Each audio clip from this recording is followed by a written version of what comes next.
नमस्ते नमस्ते. माझ्यासोबत आहेत दिलीप धायगुडे. अत्यंत सुंदर असा त्यांचा अजून थोडं सोस म्हणा हा कविता संग्रह नुकताच प्रकाशित झालेला आहे.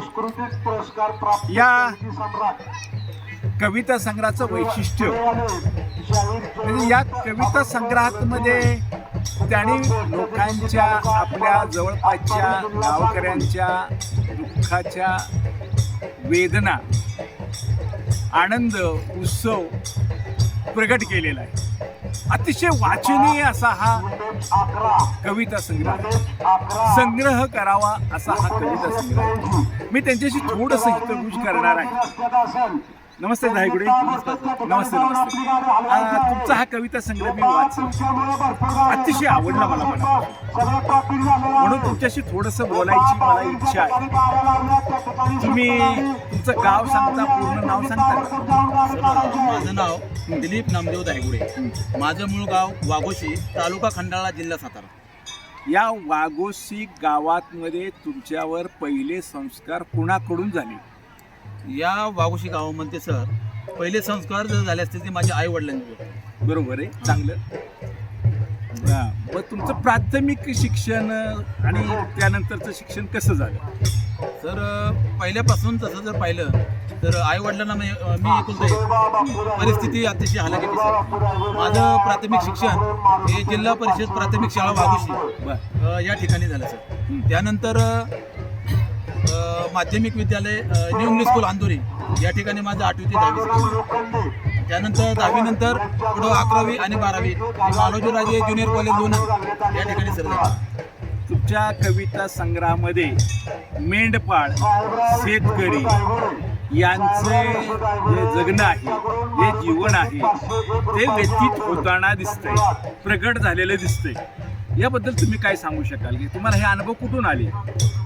सर तसं जर पाहिलं तर मेंढपाळ हा व्यवसाय अतिशय काटकसरीचा आहे. कारण जेव्हा लोक मेंढपाळासाठी काय काय यातना सहन करावे लागतात.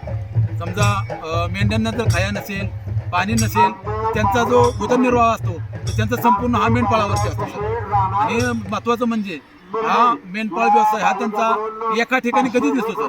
हा नेहमी स्थलांतरित असतो. पाऊस असेल तर ते आपल्या गावच्या ठिकाणी निवारायला येतात, आणि पाऊस नसेल त्यावेळेस ते कोकण या ठिकाणी त्या ठिकाणी आपल्या उदरनिर्वाहासाठी जातात. त्यामुळे सर महत्त्वाचं म्हणजे की त्या लोकांच्या वेदना काय असतात, त्यांना काय काय वेदना सहन कराव्या लागतात याचं मला माझ्या मनाला भावलं आणि त्याचा मी त्या काव्यसंग्रहामध्ये खास उल्लेख केलेला आहे सर. दिलीपराव, तुम्ही जे काही सोसलं म्हणजे नोकरी लागण्यापूर्वी ते सुद्धा याच्यामध्ये दिसून येते. तुम्ही नक्की त्या काळामध्ये काय कामं केलीत की जी नोकरी लागायची, म्हणजे पोलीस म्हणून पोलीस खात्यामध्ये लागण्यापूर्वी तुम्ही कोणते व्यवसाय केले, उद्योग केले, कामं केली हे तर थोडक्यात सांगतात? हो सर. सर मी माझं तसं जर पाहिलं तर माझी परिस्थिती गरिबीची असल्याने मी 12वीपर्यंत शिक्षण घेतलं. बरं. आणि त्यापुढे असं ठरवलं की आपण कुठं तर नोकरीला लागावं, म्हणून मी आर्मीमध्ये भरती व्हावं माझी खूप इच्छा होती सर. आणि जवळजवळ माझ्या आर्मीच्या 19 भरत्या झाल्या सर. आर्मी, CRPF, BSF यामध्ये मला सर जायचं होतं. पोलीस खात्यामध्ये मला जायचं नव्हतं. आणि सर्व महत्त्वाचं म्हणजे मी मिळेल तिथे काम करायचो. कुठं ट्रायली भरणे, माती भरणे, वाळू भरणे, खताच्या टायलं भरणे, इथं रोजाने दुसऱ्या शेतामध्ये काम करायला जाणे. त्याच्यानंतर वॉचमॅनची सुद्धा ड्युटी सर मी केलेली आहे. हे सर्व करत मी माझ्या भरतीचं रनिंगचं प्रॅक्टिस करायचो. आणि रनिंगचं प्रॅक्टिस करत हे मला पैसे मिळायचे. त्यातून मी माझ्या ॲप्लिकेशन जिकडे मिळेल तिकडे मी ॲप्लिकेशन करायचो. आणि त्यामुळे मग पोलीस भरतीमध्ये मी ॲप्लिकेशन केलं आणि पहिल्या पोलीस भरतीमध्ये सर मी भरती झालो. असं म्हणजे 19वी माझी भरती आहे टोटल. मला अतिशय अभिमान वाटतो, कारण तुमचं लेखन हे प्रत्यक्ष घामातून आलेलं लेखन. तुमच्या घामाचे शब्द या तुमच्या काव्यसंग्रहामध्ये प्रगट होतात. काय हे तुम्ही करत असताना तुम्हाला इच्छा नसताना जरी पोलीस होता आलं, देशसेवा करता आली नाही, तरी आजची सुद्धा तुमचं काम तितकंच मोलाचं आहे. मला जाणीव आहे की पोलिसांच्या मागे किती तगादा असतो, किती त्रास असतो, ती किती मोठी ड्युटी असते. पण या काळात आपण तुमचा छंद कसा जोपासता? सर, छंद जोपासणं की हे माणसाला सांगून येत नाही किंवा ते त्याला सांगता येत नाही, कारण हे आपल्या अंतर्मनातून उपजेत सर ते आपल्या बाहेर पडतं. ज्यावेळेस मला सतत वाचन आणि लिखाणाची सवय.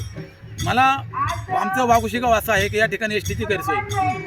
लोणंद पेपर वाचण्यासुद्धा येतं मुश्किल. मग पेपर वाचायला माझा मित्र प्रमोद आणि आम्ही सर दोघंजण इथून सायकलवरून नव्हे तर इथून लोणंद 8 किलोमीटर आम्ही पायी जायचो काही जाडी तर पेपर वाचायला. हे बाबा वाचनामध्ये खंडत आले नाही पाहिजे. महत्त्वाचं म्हणजे या मारुती मंदिराच्या आवारामध्ये सर मी सकाळी 8 वाजल्यापासून ते संध्याकाळी 6 वाजेपर्यंत लिखाण आणि वाचन. माझ्याकडे पेपरसुद्धा सर नव्हता लिहिला. मी वडाची पानं घेतली, वडाच्या पानावरती सर मी लिखाण करायचो. इतकी माझी परिस्थिती सर हालाकीची होती. खरं म्हणजे हनुमानांचा आशीर्वाद तुम्हाला आहे.